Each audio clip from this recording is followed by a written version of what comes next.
and my colleague Travis Terry and Ivan Repkovic, which I'm sure many of you know. I'm Andrea Crawford, and John always makes such a wonderfully passionate discussion. And I'm going to talk about also quality of life in Queens, and quality of life that as things have grown, as things have changed, Queens has changed, and Queens has developed, and Queens has gotten more and more populated, and the densities have changed. And what has not changed in Queens is people's availability to green space. And just as important to our health as good mass transit is green space and open space. And that brings us to the QueensWay. And who are we? We are a collection of folks that run the entire 3.5-mile dormant section of the old Rockaway Branch Railroad, hoping to be a greenway, that has been discontinued for 60 years. We go from Ozone Park to Rego Park. And we all got together, we've all been working on the QueensWay in some form or another for a bunch of years. We started in '07 and forward, and we all realized we were working for the same goal. Well, we have a map that highlights the 3.5 miles, and it starts up in Rego Park, right around Fleet Street where the old, the White Pot Junction started, comes down through Forest Hills and runs right next to, if anybody knows where the Little Leagues are in Forest Hills off of Fleet Street, comes down into Forest Park where it goes under a ravine, comes up into Richmond Hill, rides along Richmond Hill, Woodhaven, and Ozone Park. Here we have just some zero-in portions. Here's Forest Hills. Oh, okay. We have a flyover map, actually. If you go to QueensWay.org, there is a video which gives you a nice flyover through Google Maps. So when we all started to get together, Trust for Public Lands, which is a national organization that does exactly that. They take public lands and they make them into parks, into greenways, they work with rails to trails, and they came to us and said, this is a fabulous idea. This is happening all over the country, and we'd love to be involved with you. And we formed a partnership with Trust for Public Lands. And they really are going to be the engine in doing things such as setting up the feasibility study, which before anything can be done, whether you want a train or you want a park, there needs to be a feasibility study. And the feasibility study is going to demonstrate the engineering issues, the economic issues, and how something, whether it be a greenway or a train, can be accomplished.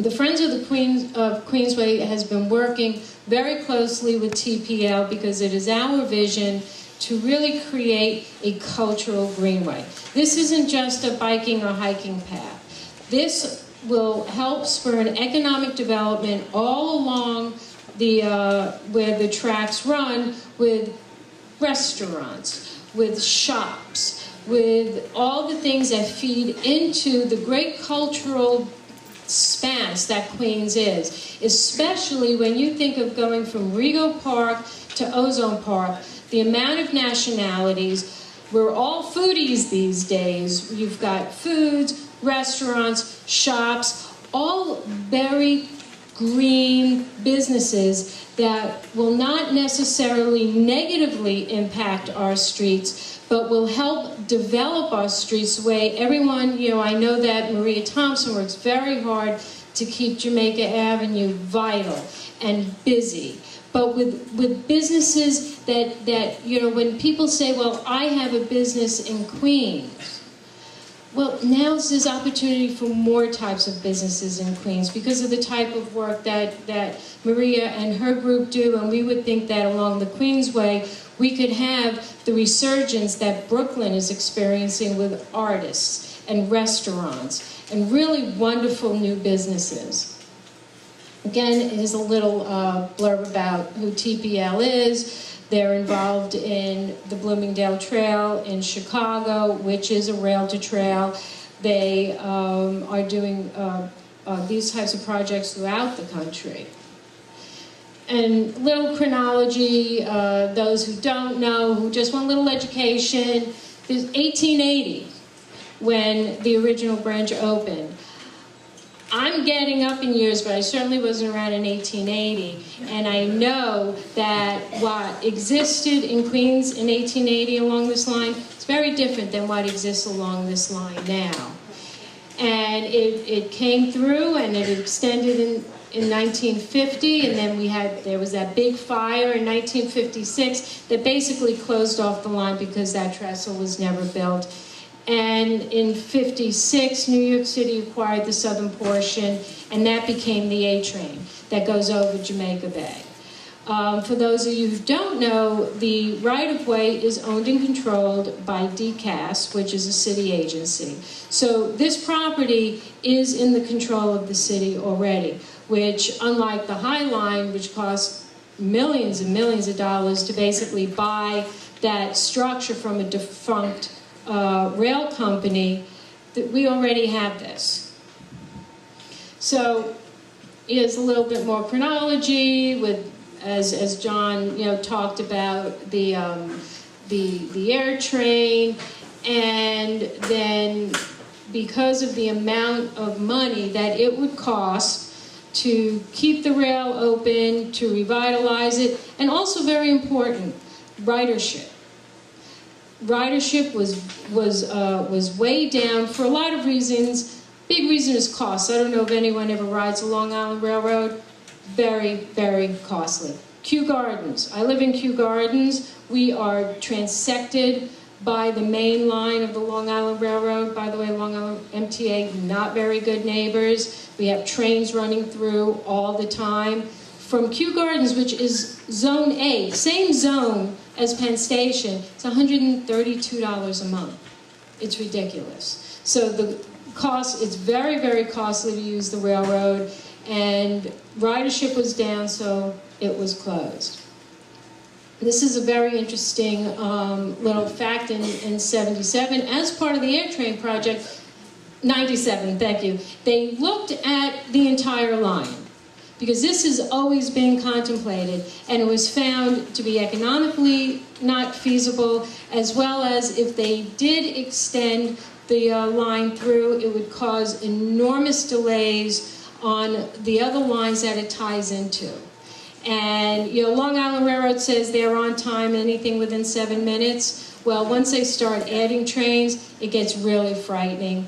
And so due to cost, as well as that just wasn't feasible in terms of existing track capacity, it was deemed that this was just a no-go for this line. The existing conditions. Well, anyone who has been up there, who has grown up in the area, this is what we have now. It's a mess. It's a haven for people to climb up. It's unsecured. This is the old burnt out trestle. It's filled with all sorts of detritus and debris that goes up. It was funny, at the unfortunate monsoon that was the Richmond Hill Block Association, I was talking to someone, a police officer from the 102nd, because we had a table, and he said, oh yeah, I grew up in Ozone Park, used to go up there as a kid and drink. So this is what's going on now. Continue through. And what do we have envisioned for what could potentially, well, here is some, this is, go, next slide for inspirations. Right. These are converted, this is the Promenade Plante in Paris. It's 2.9 miles. It is an old rail that was converted. They have similar vaults like we have that run along those vaults that some are closed, that there's an environmental remediation going on from Ozone Park Industries. What they have now is they have artists, they have galleries, they have restaurants, they have really exciting things that pull people in. And when we talk about the QueensWay, we are talking about a linear park and cultural greenway for Queens. I'm not that worried about tourists because you know what? We've got millions of tourists in Queens. We live here. And wouldn't it be wonderful for us to be able to go to our own space, our own green space? And for people who live south of Forest Park, who have nothing but concrete with all the high density, a lot of people don't live in single-family houses. A lot of people are very lucky to have backyards. But a large population of Queens has no access to green space, has no access to safe streets for their children. And this would give hundreds of thousands of people access to Forest Park, which is one of the most magnificent, underserved parks in the city. We scream for money all the time for Forest Park. If we had people coming into Forest Park to take advantage of everything there is, from the golf course to our newly reopened carousel that is still just a carousel, can be so much more. This could feed people in, and we could say, hey, we are Forest Park, we are something special, and the people of Queens deserve what Prospect Park has, what Central Park has, and this can help us do it. Here, of course,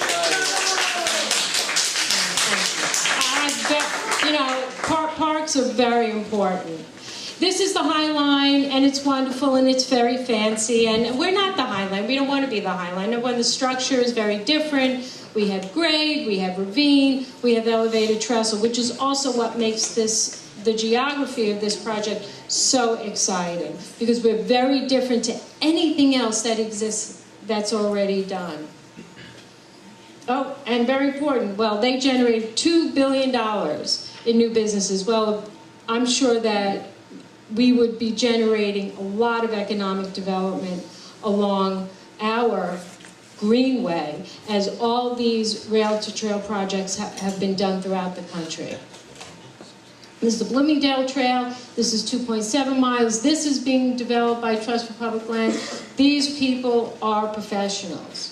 They know how to get things done, and they know how to get them done for sustainability.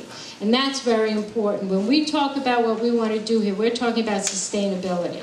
And sustainability means is not just building out the project, but the capital funds to keep it going. And that will all be part of our feasibility study. It's short, but very important. I mean, Jersey, this is in Newark, right? Jersey City. They were so excited when the zoning got changed and everything came through, and I've got 2 minutes. So what are we trying to do? We're trying to take what we have, it's 3.5 miles of derelict land that goes through all sorts of communities and create something that will feed the soul, the spirit, and the economy of Queens, and will give us all something to be very, very proud of, that will also take everyone into Forest Park, that will bring people to Queens, perhaps from Brooklyn, not tourists from other areas, but from Brooklyn, from Manhattan, where they can bike, and it will also hopefully take us down to Gateway National Park, which is very, very close to where this 3.5 mile ends, and will give safe biking and hiking to Gateway, which is one of the most magnificent areas, I think, in the country that feeds into Jamaica Bay. And this is the QueensWay, and we hope that you are going to help support the QueensWay. Thank you for your time, and thank you for hosting.